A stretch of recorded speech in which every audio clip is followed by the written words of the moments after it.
Did y'all eat much fish when you were kids? We ate a lot of fish and a lot of wild meat, squirrel and rabbit. Who caught the fish? Well, usually my dad would go fishing and caught fish. Of course, we didn't have any way to freeze the fish, and you had to cook it. You cooked it outside or inside the house? Usually inside. And where would you get your oil? Well, we raised our meat, hogs, and we rendered the lard. So you made your own oil at home? We did. But of course it would get, during the summer we usually had to buy some. It wouldn't last all year. And our meat didn't last all year. You would raise your hogs and your cattle. And would you have a smokehouse? we had a smokehouse, and we would... Would it keep meat in the summer? Well, the way you would do is you would salt your meat, and that would keep it.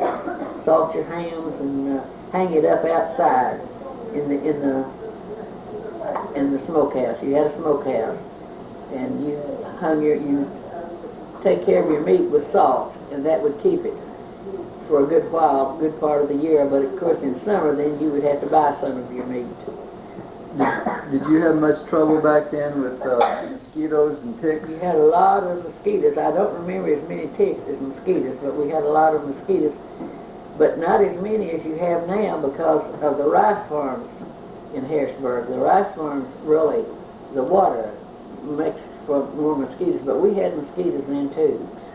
Did you lock your house at night when y'all slept? No, we didn't. At that time, we didn't have any money for anybody to steal, and we didn't have to lock our houses. But now you do. You have to lock your house.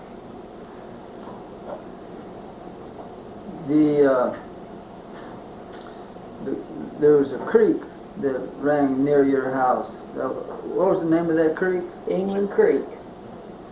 And we played it around that creek. We would go swimming in the spring and summer. And it was deep enough to swim? They had holes in it that it was deep enough to swim. And we fished in it too. The fish weren't very big, but we had fun fishing in it. We catch little fish. But they were not big enough to cook, really. You used to find arrowheads. We found arrowheads when we were farming. But we didn't, at that time, we didn't realize the importance of saving them, and we didn't save them. And tell us about, used to be once a year the Bethel community had a big get-together. What was that about? You know, like I remember as a kid, we used to have on a Sunday a big picnic out. Well, we had that after people had started moving away. Bethel was a farming community, and then when I was growing up, every family had 40 acres to farm. But then when the tractors came along, people had to move away to make a living. And so after people had moved somewhere else, they wanted to come home and have get-togethers. So once a year they would have a picnic in the summer. It was usually in June. And everybody would come and they'd bring food, and we'd have a big picnic and have a reunion, you'd call it. But we don't do that anymore because most of those people are gone that lived